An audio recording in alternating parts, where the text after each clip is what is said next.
What's going on, everybody? It's Professor Zeus, and I'm back with another video. If you are new to this channel, please go ahead and subscribe. We are on our way to 700 subscribers. Um, Picture this, right? Women are now ditching the whole idea of I don't need a man and are looking to the idea of let's start a family. And a lot of men are now like, well, where have you been? I saw this on TikTok from this one creator. I believe her name is Charlie's Toolbox, and it changed my whole perspective. So I'm gonna go ahead and react to this video. I will pin it in the description for you guys to watch too. And yeah, let's just have a conversation. Let's see what she has to say. That the Decentering Men movement is going to taper in the next couple of years. And I'm speaking as one of the people who was the first creators to talk about it, to discuss it, to put it out in the world, what this topic is and how to do it. As someone who is a big proponent of it, I know that it's going to taper because we're under economic instability. And usually, when we're under economic instability, women are the first group to be purged from organizations, and when they are purged, they go back to what they know, and that's attaching themselves to men so that they can have some financial and fiscal stability.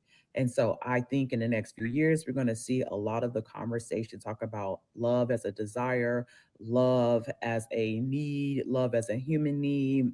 We're going to see a lot more trad wife content, which we're already seeing, but you're going to start seeing a new wave of talking points that push you away from being autonomous or having any type of autonomy.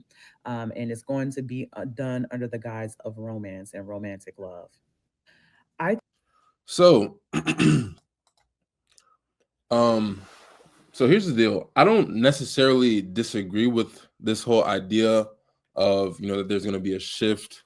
For a while now, we have seen a lot of women, saying that I don't need a man. I'm independent. I'm my own person, and I get it, right? Freedom's great, but who doesn't want to be free? But when I think about it, this is what I'm seeing. I'm seeing a lot of women are starting to, circle back and starting to go back to what's been working for ages now, really, which is family, partnership, and unity. Because at the core level, that's what's best, right? If you think about it, why would anyone want to lead a movement against family creation? That's honestly wild to me. And, family is the backbone of everything from community, stability to love. Yet, for the last few years, we've seen this whole narrative where, feminism pushing women to break away, go solo, and, like this woman said, decenter men. And what has really been the result of that? We've seen an increase of single mothers, men complaining that there's no wives left, and just chaos across the whole spectrum. And I'm not here to bash anyone. I love women. Just to be extremely clear, I've been married right now for about 5, going on 6 years. Um, I have plenty of friends who are, women. I have an older sister. I have a mother.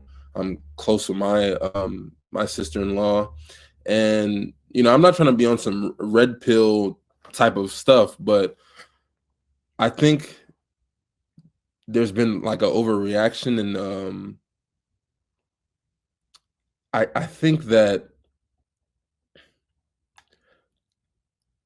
it's time to like we really excuse me, we really rethink about how we look about life and what the future is going to look like. Because if we look at reality over the last few years, especially with everybody keeps throwing around this word, but diversity, equity, and inclusion, and different things like that, who gets hit the hardest if you really think about it?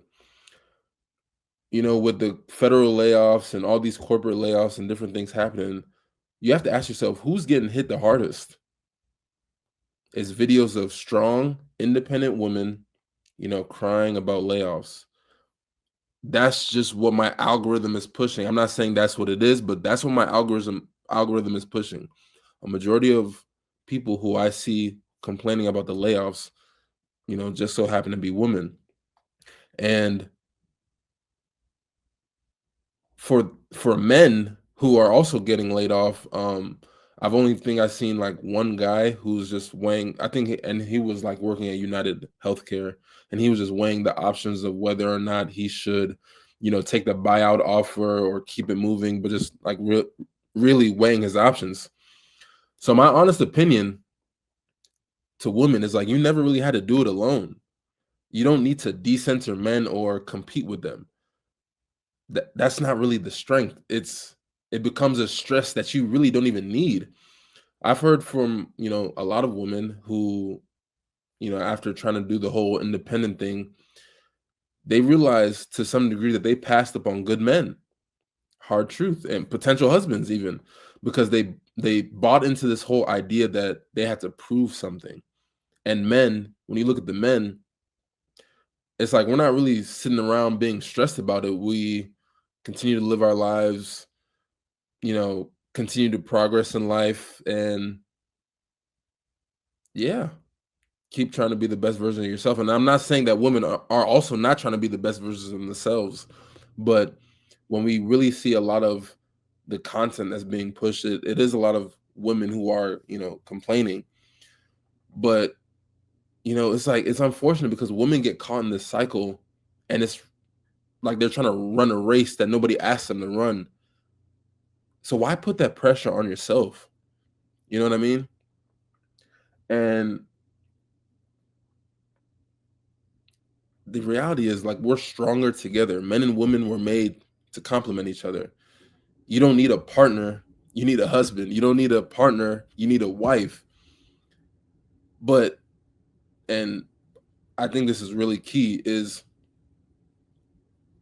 under the right circumstances, I don't think you should rush into marrying the first person you see, because obviously that's going to be a recipe for disaster.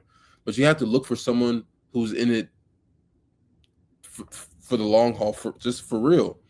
Who's asking the right types of questions, not just writing some, just some any trend or any movement. Because when times get tough, and they do get tough, you don't want someone who's already halfway out the door. It'll make you second guess a lot of things. And I've been married these last few years myself, and it's not easy. I know things are, me and my wife have it set up where in the next few years we're going to see a lot of growth and a lot of progress, hopefully a lot more children and different things like that. But nothing is ever easy, but it's worth it. And real companionship beats going about it by yourself every time, right? If you want to do something, you can go at it alone, but you'll get farther with the team. And this isn't really just about like romance and all the type of stuff, friends, family, community, all of it is connected. And why would you cut off half of the population because of some ideology? Really think about it. Half of the population, you want to cut them off because of some ideology. How? And I've mentioned this in previous videos. How do we want the future to look? Right? Because if you cut off half of the population, right, that's not empowerment. That's isolation, right? So how do you grow? How do you move forward? But if we want to be practical, if we're really serious about family creation, as I am, and a lot of the brothers that I know and sisters as well, we've really got to start looking inward and like fixing a lot of things, right? Family court laws, that's a complete mess, and most of the time it is stacked against the men most of the time. I believe if you have children with anyone, right, as a man, if you have kids with anybody, that's your wife. If you're a woman, if you have kids with a man, that's your husband. So figure it out. No more baby mama, baby father, all that gibberish. If you got kids together, come together. No co-parenting. Start a real family.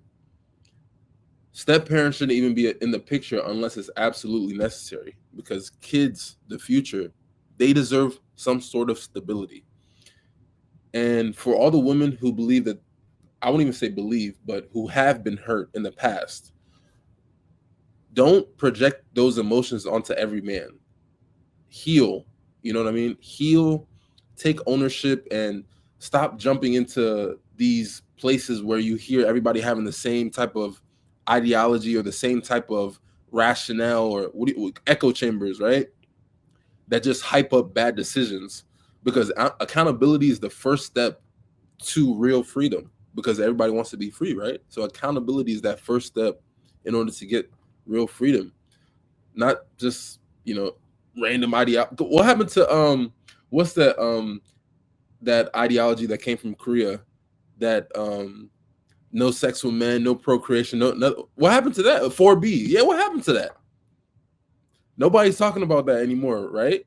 It's crazy. But at a time, it seemed like that was all the hype. Remember that? No talking to men, no having sex with men, no interactions at all with men, and look where we are. So we don't need to decenter anyone. We need to recenter around things that actually do work: family, love, unity, and we have to stop competing with each other and start building with each other. Obviously, we have to do better as people. Men have to take more responsibility. Women have to also take responsibility. But we can only do this together. Let's stop trying to isolate each other, isolate ourselves from family creation, because we owe it to ourselves to keep humanity moving, right? And I said in another video, if you think having children and starting a family is a luxury, if you out here buying designer goods, any luxurious items, if you can do that, you can have a kid, man. So let me know what you guys think. Leave a like. Send this video to someone who you think might see some value in it. And if you made it this far, subscribe. We're on our way to 700 subscribers, and we are taking the humble route. And never forget, it's you and I verse for a reason. I teach you, you teach me, and we both take what we taught each other and learn from each other and apply it to what's going on. That's the only way life can go on. I'll see you guys in the next one.